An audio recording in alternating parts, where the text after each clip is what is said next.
Ved du, har ventet på det her? Nicer Dicer Plus er nu indkøbt, og jeg præsenterer selvfølgelig lige alle de forskellige elementer, der er. Og herover ligger de første forsøg: en kartoffel, et løg og en tomat. Og vi starter med tomaten, for det har jeg lovet dig, Puk. Og den skal deles i 4, tror jeg. Så den sætter jeg derpå.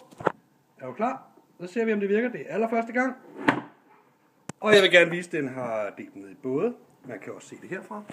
Dejligt nemt. Der skulle ikke bruges mange kræfter. Og nu prøver vi med en kartoffel. Se om det virker. Er du klar, Puk?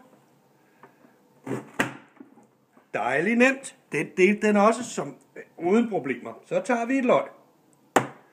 Og er I klar? Løget, det skabte lidt problemer. Det gik ikke helt igennem. Det er nok fordi, det er den forkerte, jeg gør det på. Jeg kan jo lære det, kan jeg. Der skal den på. Sådan.